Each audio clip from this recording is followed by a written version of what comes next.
What's going on, guys? Naz here on the Spooling Up channel. In today's video I'm going to show you my Mk4 Golf Gti that's just been stage 2 mapped. Yeah, it's finally been done. First things first, I want to show you guys what modifications I've done to the car to get it to the point where it was ready to be mapped stage 2, and then I'll show you guys a few clips of the car driving. So first things first, let's have a look under the engine bay. Okay, let's have a look at these engine bay mods. So let's start off here with my Ram Air induction kit. One of the first mods I did, one of the most favourite mods that I've fitted to this car for sure. Comes complete in a kit with the heat shield here. Sounds amazing.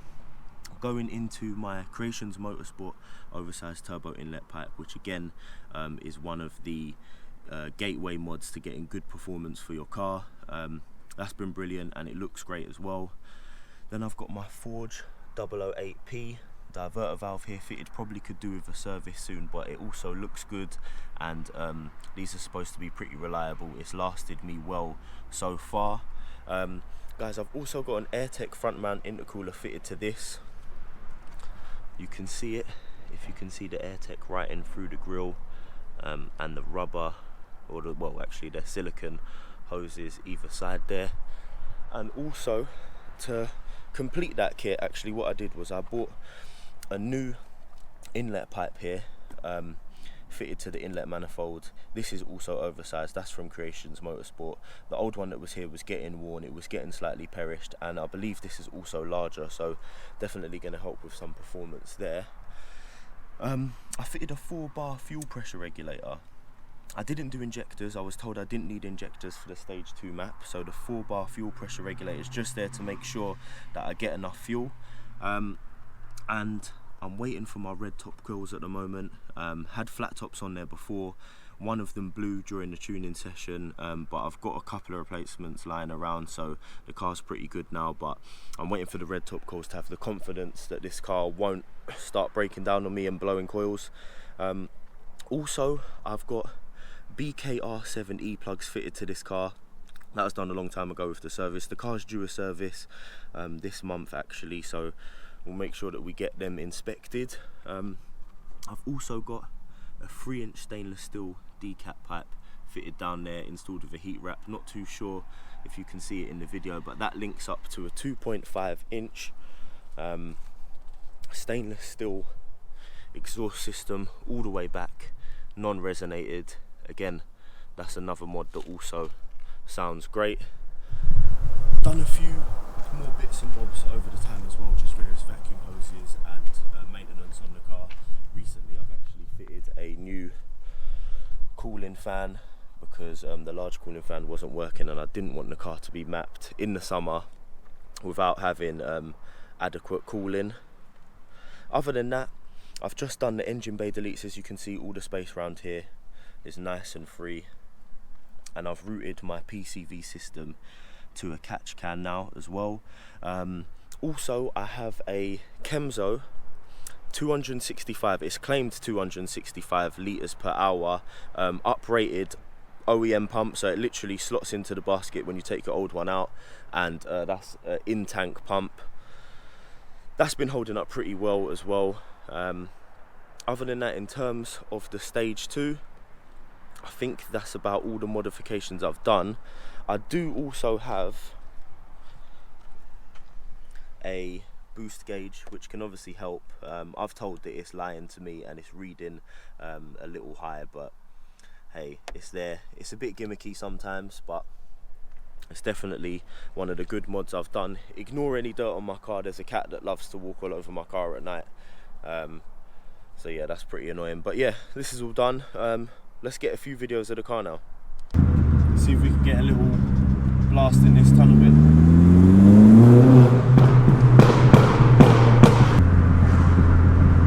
Just going for a downshift.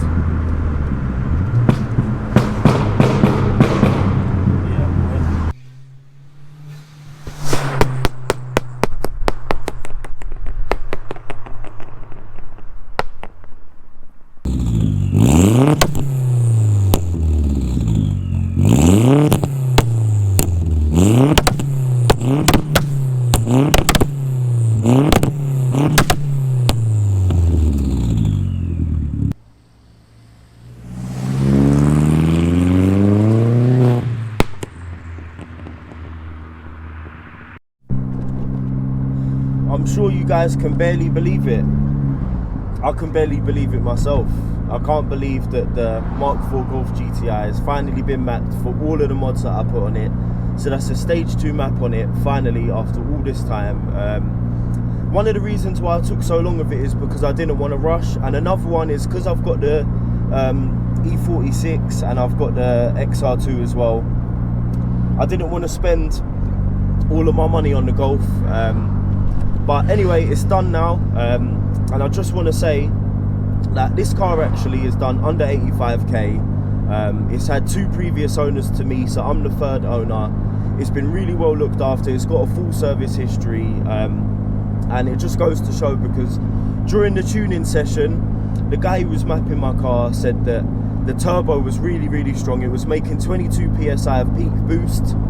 The actuator was really strong as well, and he almost couldn't believe that it was boosting and it was pulling so well, especially for a Mk4 Golf GTI. A lot of them haven't been looked after.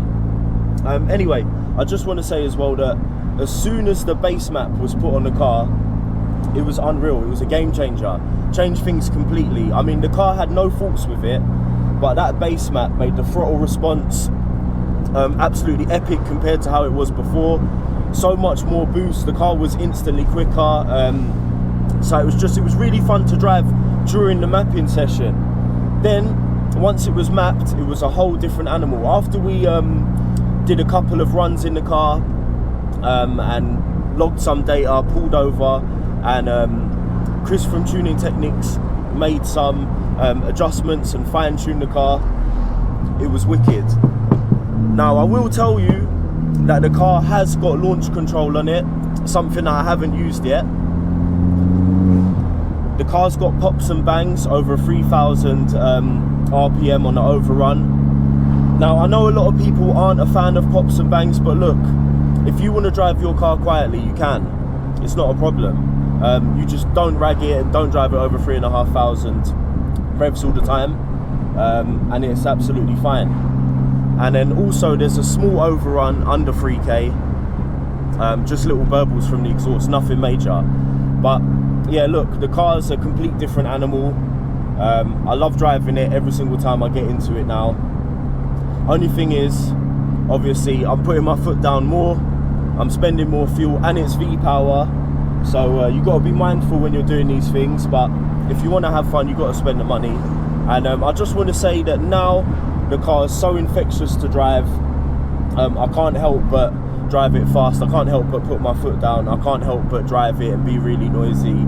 And yeah, I just want to say, guys, I hope you enjoyed the video, and I'm going to leave you watching all the clips I've recorded now of the car in action. So I hope you enjoy.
Alright, so there we have it. That's the end of the video. I hope you guys really enjoyed watching it. I certainly enjoyed making it, and shout out to one of my friends, Ricky, as well, for coming and helping me film bits and bobs because I was trying to do it by myself.